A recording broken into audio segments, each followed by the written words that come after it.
Hi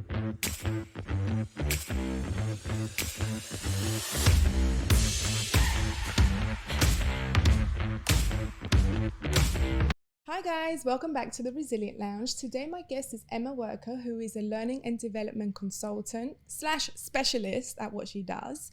I'm very excited to have her here. A warm welcome to Emma. Emma, hi. Hi, thank you for having me. So Emma, walk us through your career. Yeah, you started in recruitment. How did you transition into L&D? I started out in recruitment, about the best part of 15 years ago now. And I did my first sort of half of my career as a 360 recruitment consultant. My first organisation was very much an organisation where you were able to develop, grow into your role, become a mentor, become a manager, become a leader. And then I moved into a different organisation later on. And at that organisation, it was quite a flat structure. I believe it's transformed since then, but it gave me sort of time to reflect on what had happened throughout my career and what were the parts that I'd really enjoyed. Yeah. I actually joined the oil and gas industry, and there was a point, as there is with oil and gas, where the market drops and people were going from £1,000 a day down to 35k salaries. And that gave me an opportunity to really reflect. And the part of my job that I was missing at the time was that mentorship, that management, that developing of other people within an organisation. So I thought long and hard. Love recruitment, love the industry, love the environment, and thought I want to do something different, but I don't necessarily want to transition into a different type of industry. Right, yeah. And learning and development just seemed like a natural route for what sort of fulfilled me on a day-to-day basis. How did you know that L&D was something that you would actually be really good in? Were you doing it? Did you have someone in the company, for example, that was an L&D manager, and then you thought, oh, do you know what? Maybe this is for me? Do you know what?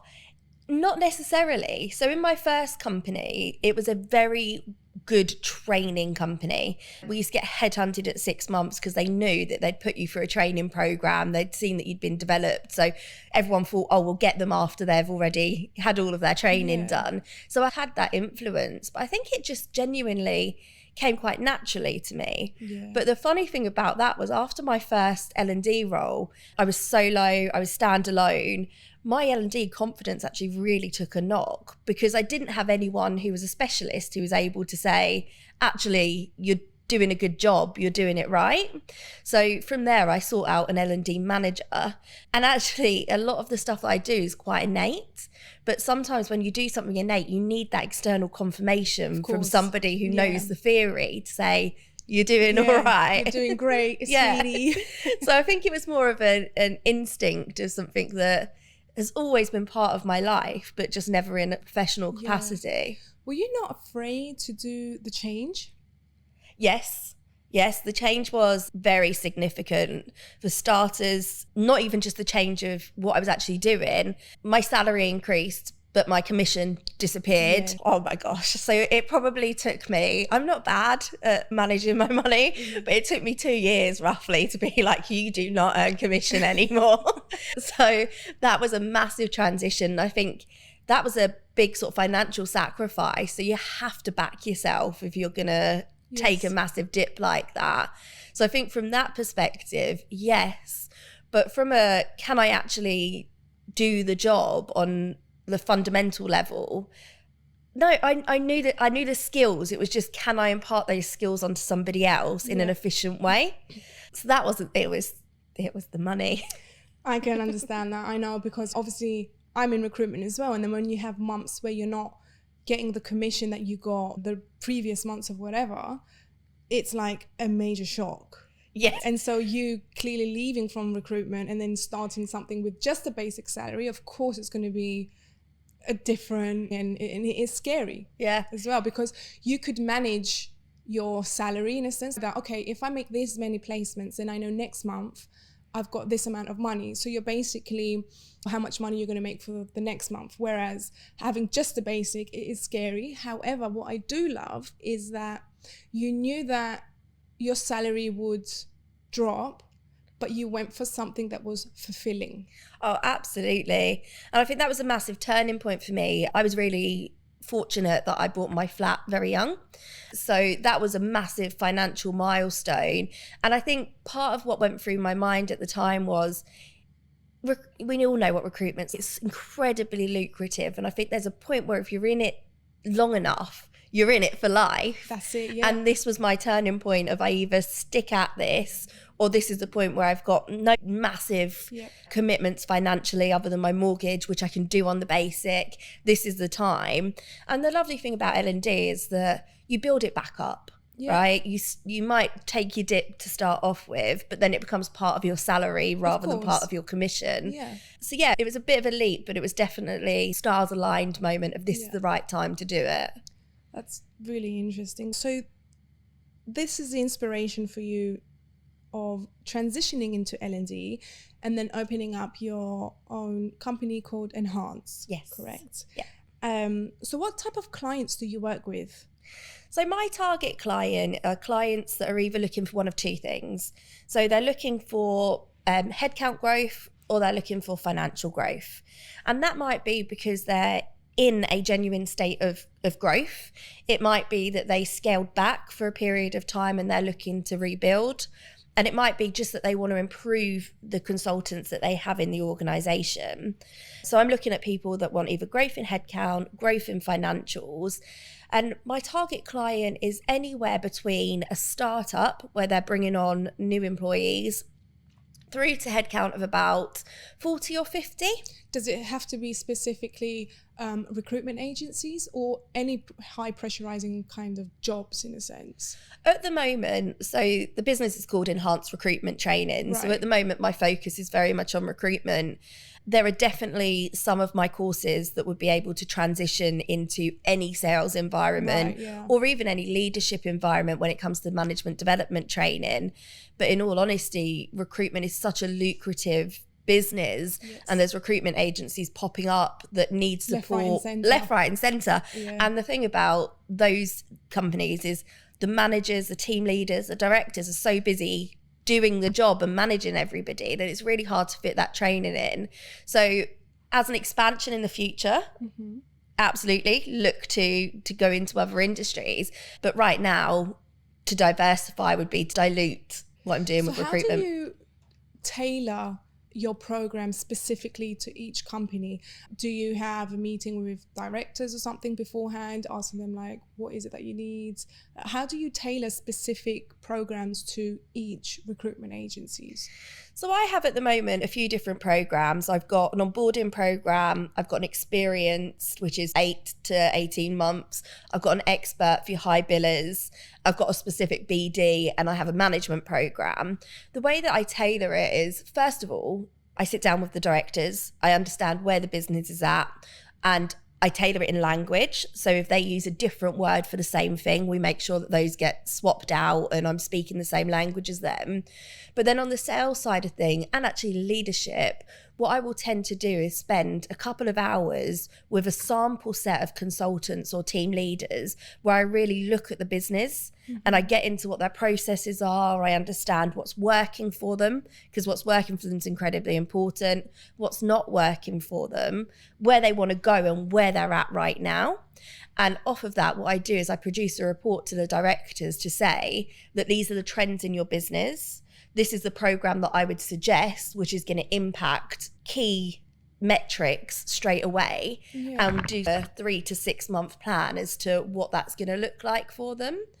So the actual training content, I'm not reinventing the wheel. Okay.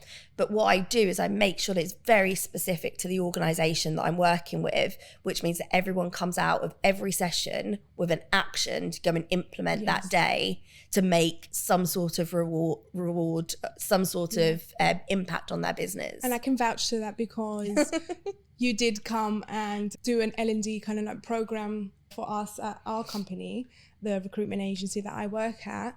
And it really helped, and I really understood what kind of leadership skills I have and what to implement, and it was really helpful. And I think, and I do believe, that every company should invest in L&D. They must invest in it. So what is the difference between having an in-house L&D manager to an external one like you? First of all, I'm so glad that you got impact from our training. That's literally, it's why I do it. Yeah. If you didn't, that would be, I'd be rethinking things. Majorly, yeah. And I still remember a lot of things from the program that you did, which we're going to get to in a while. Okay. Yeah. So I think do you know what? It's really different depending on the scale and size of an organisation. Okay. So if we're looking at the target clients that I have at the moment, a lot of the in-house L&D are ex-recruiters like myself. Okay, so where they have skills, where they have knowledge is in actually how do you do the recruitment job, but might be lacking in how do you structure a training session, how do you put together metrics to come out to create improvements. And then also that leadership, team leader, management is often lacking because their skill set is in the recruitment job as opposed to the leadership side of things. I'll talk from my experience. My experience of having started up Enhance is that every single person in the organisation is on time. They are present. They don't book calls. They are calling me when I'm not on site to ask me questions, asking for feedback. And the reason being is because this is out of pocket. Someone's actually paying for somebody to come in and invest in your development, growing you as a human being and growing you as a consultant, manager, whatever it may be. So having worked for the organisations I have worked, the buy-in has been massive. Now, I'm not saying there's not buy-in when you work in-house. I worked in-house for a long time. But sometimes when people can't see the money going out because it's in a salary and it's in an L&D budget, it's not respected or it's not processed in the same way as someone being like, you will be there on time because we are paying for someone to do this for you.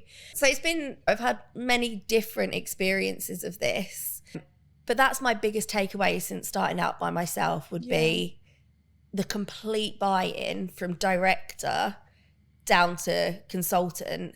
And often in my training sessions, whether it be sales, whether it be management, directors attend, founders attend. And that's something that I haven't experienced from being in-house is directors and managers saying, can I come and sit in so that I know what you're training them? And that's been really refreshing for me because I can see the commitment. And I think it shows that the directors and the founders actually care enough to sit into this program to see what is happening and how they can implement stuff too. And just saying that, not just sit in, but they participate. I've got one company where the founders are there making phone calls and writing emails in front of me going, what would you do differently? It's not because they're not capable. They're running a very successful business. It's because they're like, I can always grow. There's something that I can change to grow. And if I demonstrate that, my team will always want to grow. And it's just been very, very refreshing to work like that. And you also incorporate NLP into your programs, into your techniques. What's the difference if you don't implement NLP techniques into your programs? Does every L&D person have to know NLP in order to do these programs? Or is it something that you yourself thought, you know what, putting NLP into my programs will actually get better results? So for those that don't know, NLP stands for neuro-linguistic programming, and it's the idea that a sense of our physiology and the way that we think creates our results. So first of all, no, every L&D consultant doesn't need to know NLP. A lot of the stuff people might do innately, but for me, it's really brought to the forefront that actually it's belief systems that hold people back. It's belief systems about themselves, so limiting beliefs about what they're capable of. It's belief systems about what they think clients are interested in, about what their consultants are capable of.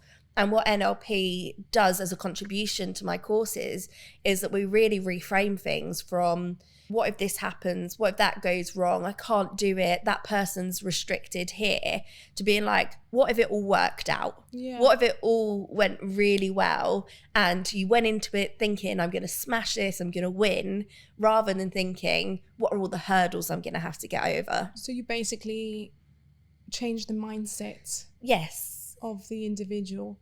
How can you do that through NLP though? Like, for example, how? Let's say I've come to you now and say, I don't think I'm going to make any sales this month or whatever. What would you tell me? So if you were to come to me and say, I don't think I'm going to make any sales. In fact, I'll give you a good example of this. I had somebody recently say to me, just to let you know, Emma, this is going to be about a 4-minute phone call. And I was like, what do you mean it's going to be a 4-minute phone call? He's like, I'm just really good at gauging how long a phone call is going to last. Oh, okay. And I was like, when you're the second party and you have control over ending the call, of course you can gauge how long it's going to last. Right. So when people go into a situation or sales going, I'm not going to make any sales this month, what they do is unconsciously, they ask the wrong questions. They frame things in the wrong way. They assume the answer's no, when actually the answer could be a yes or even a maybe, whatever it is. So what I would do is I would get somebody to reframe that by saying, I am going to make a sale and this is why I'm going to do it and this is how I'm going to do it. So I guess a different example of this would be, have you ever tried to stop doing something in your life? Go on a diet, stop eating bad, stop watching trash TV, stop anything like that. And you tell yourself, I'm not going to watch that TV program. And then all your mind is doing is thinking about that you want to do it. That TV program, right? So NLP, all it is really in the real basic sense is instead of saying, I'm not going to do something, saying I am going to be able to do it.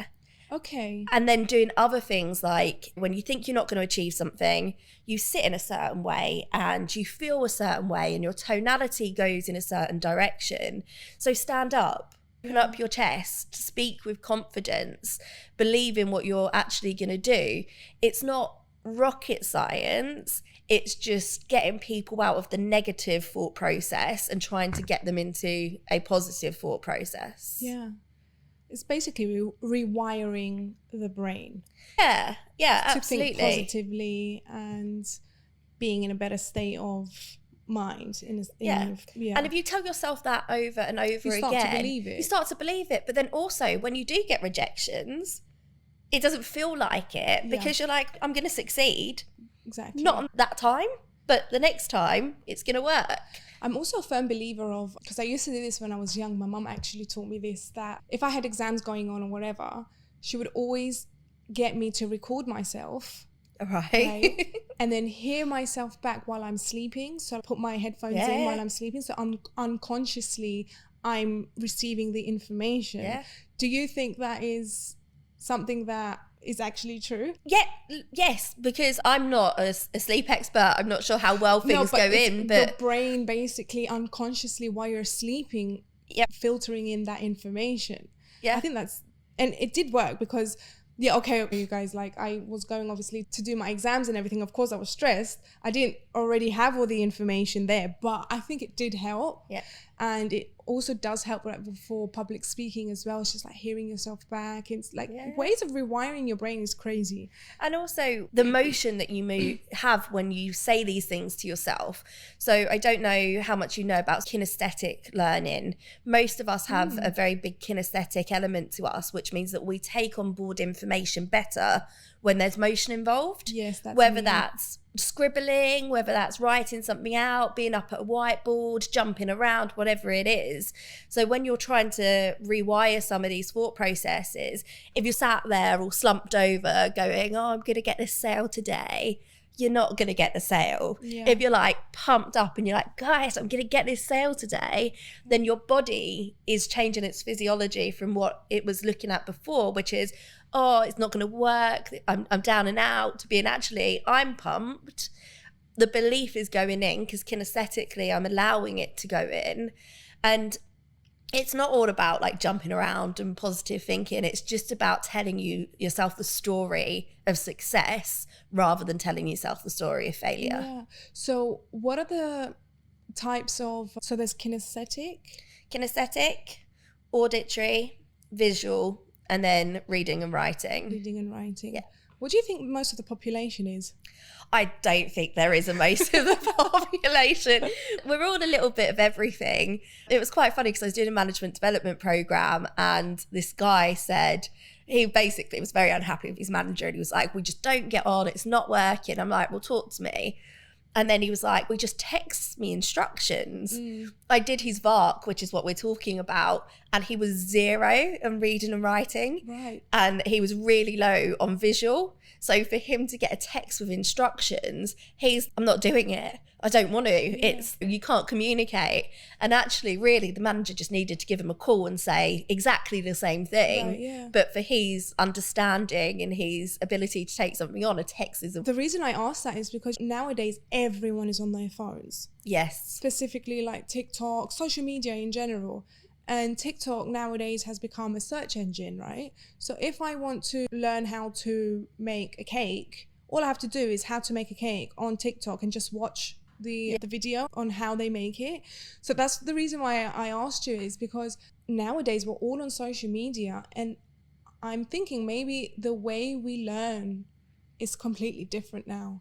Even though, yes, we have school and all of that, but it's like the quick learning kind of thing. Yeah, I think so. A lot of TikToks, though, you'll find that they cater to many different needs. So they'll have the video showing you, but then they'll have someone talking you through how to do it. Yes. And they might have an instruction that pops up at the bottom of the screen so that you can see it and read it. Yeah. And they might have do it along with me in real time. So a lot of things that are on social media are actually designed to cater for all of those different learning styles at the same time, which is what training is. So training's designed that it doesn't matter who you are in the room, what your learning style is, that actually we've got something for you to look at. We make noise so that you can hear it. You get up and move around, and you make notes. Yeah. So we're catering for everything at all times. So I want to ask you, if you're a top biller, top salesperson in the company, and it happens a lot in recruitment agencies, top biller, top salesperson suddenly gets promoted. Yes. And then once they get promoted, motivation is there, but not so high. Their billings decrease, because obviously now they're managing a team. Most of them are not ready to take such roles, right? But where do you think companies go wrong here? You see this a lot in recruitment, and sometimes it's out of necessity because the company's in hyper growth. Sometimes it's out of belief. We believe that you can do it.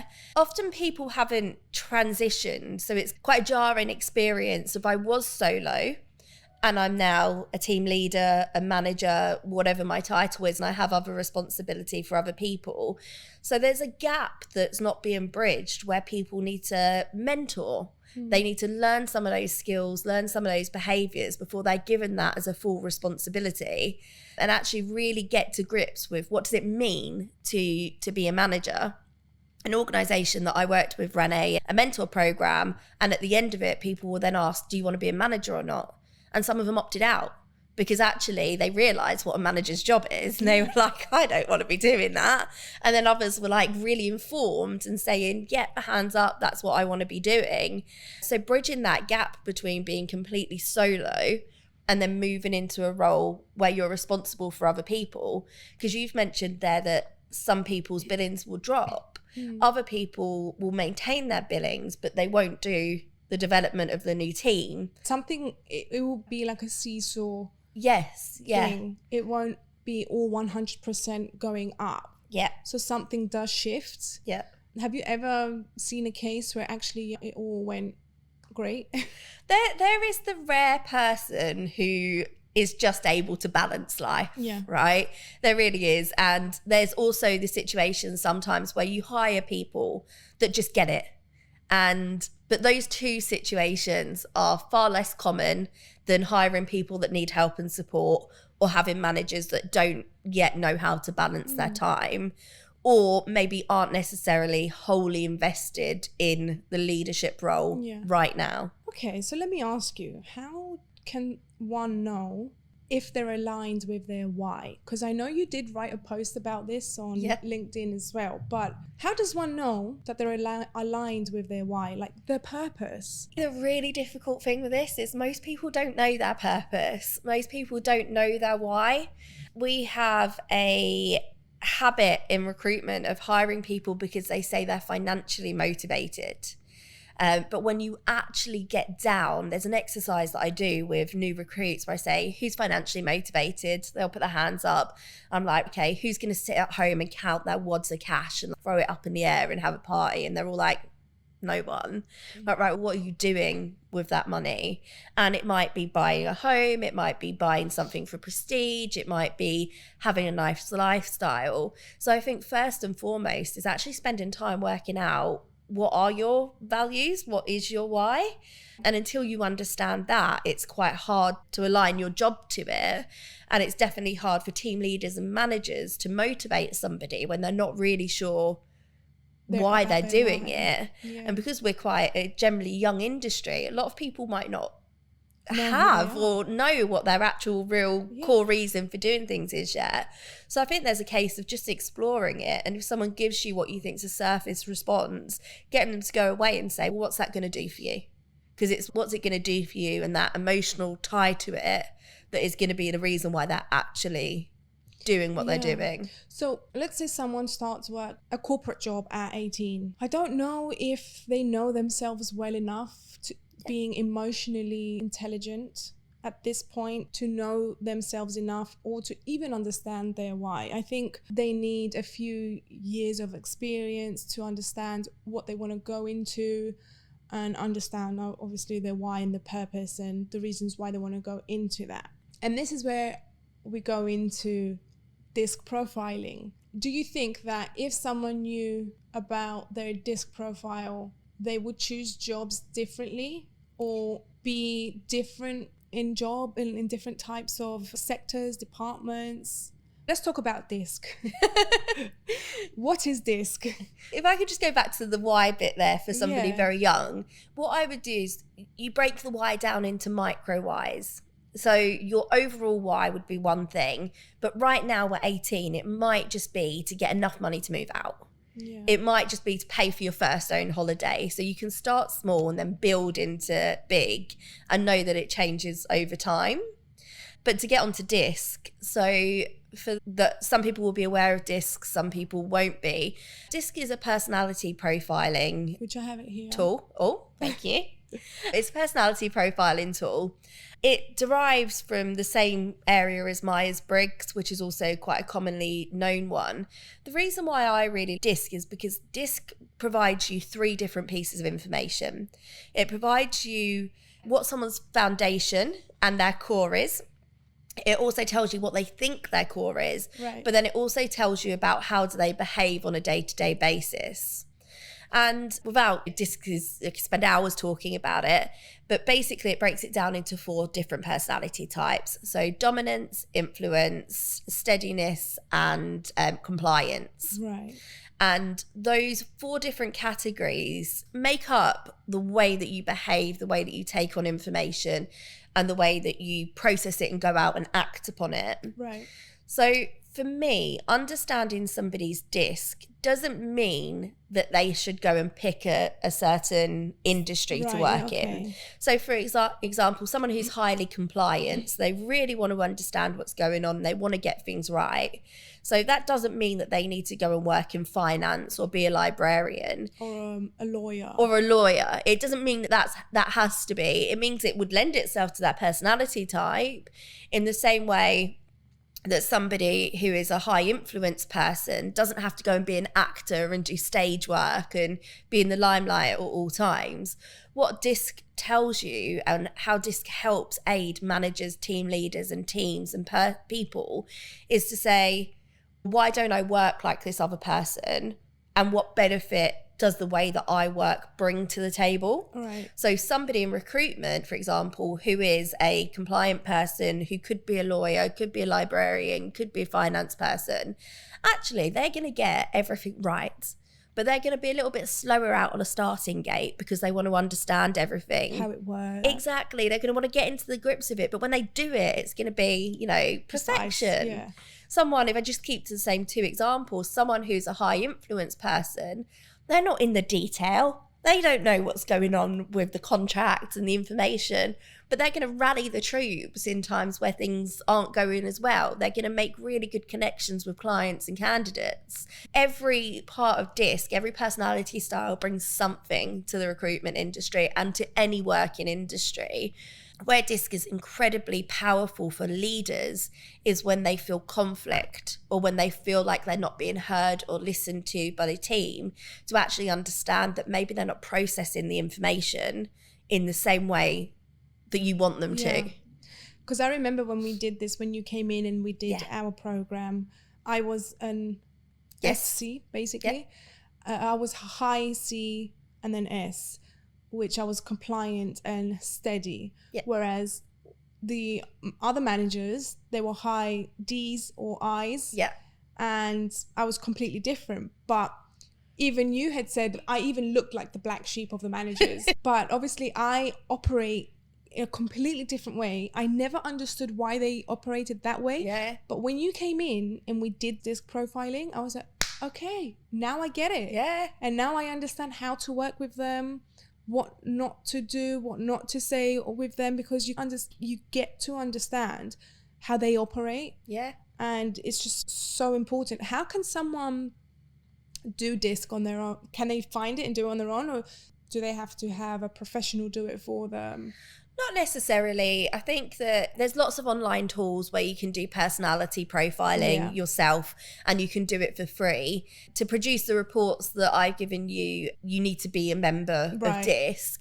What I would say though is that I'm hugely passionate about this. Like, you've said there that you and the rest of your leaders, you were very different to them, and you've learned how to communicate with them. I'm hoping that they've also learned how to communicate with you, because personality profiling, people can get stuck in it. I don't know if I ever told you the story of a director who used to sign, it was a client, he used to sign his emails off with his Myers-Briggs profile. And it was basically, I am who I am, tough, deal with me, rather than trying to adapt. Do you know that I actually had a client who would hire people based on their personality tests? It depends what they're doing. So if, for example, so you said you're very different to the rest of your managers. If all of a management group of one company were exactly the same, they would lack new ideas, they would lack inspiration, they'd have nobody to challenge them, they would agree with each other all of the time, but they wouldn't have development and they wouldn't have progress. And if everyone was your personality type, you would have one type of way of working. And it just makes you feel like you want to explode, right? Probably, or you'd stagnate if everyone was the same. So this company who hires based on personality profiles, that's fine as long as they're looking for the diversity within it, rather than saying we want all people that are just one profile, because we know what happens when one type of person gets together. It's never, if you look at your friendship groups, if you look at your families, you're not one type of person, because you'd go insane if you were all exactly the same. I remember when we did our program, it was the point where I had told you I don't like being changed, like for my desk to be changed. Like when I go to work, I want everything to be the same, and if we're doing hot desking and everything, I will die. But thank God we did that program, because it gave my directors to understand that, okay, Emma operates in this way, and if we want to change her seating area, we just have to tell her beforehand. Do you know what though? It's so that and I used to, back in the day, if someone moved my desk, I would have been like, I'm fine with it now. Now I can walk in and not even have a desk and I'm all right. But it's so funny. It's those little things that people don't understand really disengage employees. So when you're thinking like that to your managers, your directors, a desk move means nothing. They couldn't care less. To you, that's really impactful. And if we're looking at sort of director down, people sitting there getting frustrated because somebody's upset about something, all they probably needed was 24 hours notice to say. Yeah. And don't get me wrong, again, it's not an excuse for behaviours. Sometimes things happen and people have to change on the fly. Yes. But then other times, why not just make it easier for people and send out a notice to say it? And when people understand their profiles, they can be like, oh, that's why we don't see eye to eye. Yeah. What are we going to do about that? And sometimes it's compromise on one person's side and sometimes it's compromise on the other person's side. But I've never done DISC with a group of people who have been like, this wasn't valuable to me. Yeah. Like everyone I've done it with has gone, oh, I've learned some stuff here. It's very valuable and also very important to know, so you can manage better, lead better, be a better colleague to your colleagues and person. The amount of people that I've had go, I'm going to go home and practice this with my partner. Yeah. Like maybe we'll have less conflict or in their friendship group. It's heightened awareness of yourself. As long as you've got someone to pull you back in if you go off the deep end, it's positive. It gives you the chance to grow and adapt. And a lot of people see the activity of recruitment, of management, of leadership, but don't think about the way that they communicate it or how it's coming across to people. I find it hugely valuable. And like I say, all of the people I've done it with have gone away and been like, I've learned something here. And I can vouch to that too. Emma, I really want to thank you for coming on to today's show. You're welcome. I really enjoyed our talk. Where can our viewers and listeners find you? Predominantly on LinkedIn, so it's Emma Worker. I also have a website, so it's enhancedrecruitmenttraining.co.uk.